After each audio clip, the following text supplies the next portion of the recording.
নমস্কার বন্ধুরা, রিঙ্কি রাজু ভিলেজ কুকিংয়ে সুস্বাগতম। আজকে তোমাদেরকে একটা রেসিপি, এত সুন্দর একটা রেসিপি দেবো যাতে তোমরা দেখলে এবং খেলে একদম খুব খুশি হবে এবং ছোটো থেকে বাচ্চা সবাই মিলে খেতে পারবে। সেটা হচ্ছে সামান্য ঘরে কয়েকটা উপকরণ দিয়ে, 2টি আলু, কিছু কাঁচা লঙ্কা, আদা কুচি, পেঁয়াজ কুচি আর হচ্ছে একটু রসুন কুচি। দেখো, আমি প্রথমে আলুগুলোকে ছাড়িয়ে নিয়েছি, এবার আলুগুলোকে একটু ছিলে নিচ্ছি। এবার আলুগুলো ছিলে নেব, নেওয়ার পর একটু পেঁয়াজটাকে একটু কুচিয়ে নিচ্ছি। এবার আদা কুচি, রসুন কুচি এবং লঙ্কাগুলো একটু কুচিয়ে নিয়েছি। এবার একটা বাটিতে আলুগুলো ভালো করে একটু ধুয়ে নিয়েছি। নেওয়ার পরে একটা বাটিতে দেখুন একটু ঝুরঝুরে মতো করে নিয়েছি একটু আলুগুলো। একটা বাটিতে আলুগুলো দিয়েছি, এরপর সব উপকরণগুলো একসাথে দিয়েছি,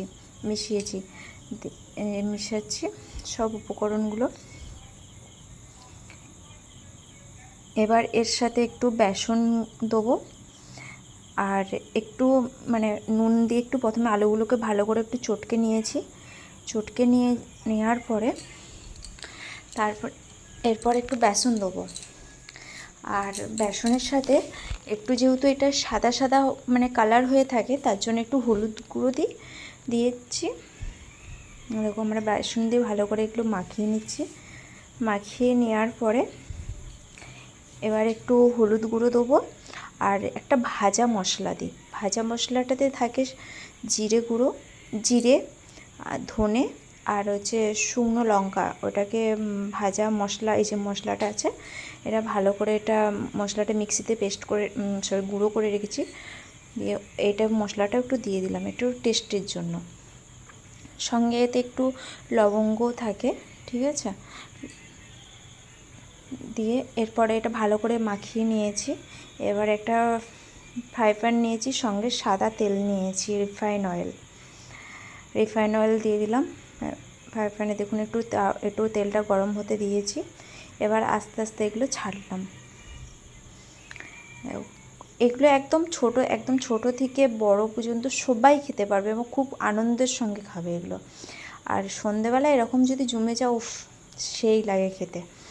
তোমরা একটু ট্রাই করো বাড়িতে সবাই মিলে, ঠিক আছে, ভালো লাগবে খেতে। দেখো, আমি এবারে আস্তে আস্তে সব কটা দিয়ে দিচ্ছি। আচ্ছা, উপকরণগুলো ভালোভাবে মিশিয়ে এরপর আমরা আস্তে আস্তে যেমন বড়া ভাজি সেরকম আমরা একটু পেঁয়াজির মতো ওরকম ভেজে নিচ্ছি। ভালো করে একটু ভেজে নিলাম। ওই 5-7 মিনিট মতো ভাজতে হয়, ঠিক আছে, নাহলে ভেতরে কাঁচা রয়ে যায়। একটু ভালো করে ভেজে নিলাম। এবার এত টেস্টি আর খুব মুচমুচে হয় এগুলো। সন্ধ্যাবেলা অনায়াসে মুড়ি দিয়ে সেই লাগবে খেতে। দেখো, ভালো করে আমরা ভেজে নিচ্ছি। যেহেতু একটুখানি টাইম লাগে, তাই আমরা এটা ভালো করে ভাজতে একটু তো সময় লাগে, তো একটু ভালো করে ভেজে নিচ্ছি।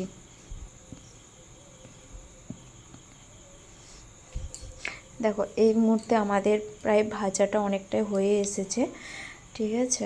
একটু ভালো করে নাড়িয়ে চাড়িয়ে নিচ্ছি যাতে এটা ভেতর পুরোপুরিভাবে ভালোভাবে ভাজা হয়ে যায়, তার জন্য।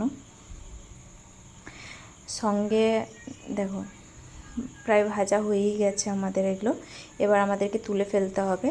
সঙ্গে এর সাথে একটু যদি হয় রচা, তার সাথে একটু মশলা চা হয় যদি, রচায়ের মধ্যে দিয়েছি একটু আদা কুচি, একটু তেজপাতা, সেই লাগবে অসাধারণ। তো সন্ধ্যাবেলা একদম জমে যাবে একদম। দেখো, তুলে নিচ্ছি এবার। তোমরাও সবাই ট্রাই করতে পারো এগুলো, খুবই সুন্দর এবং খুব টেস্টি খেতে। দেখো, ভাজা আমার হয়ে গেছে অলরেডি, ঠিক আছে।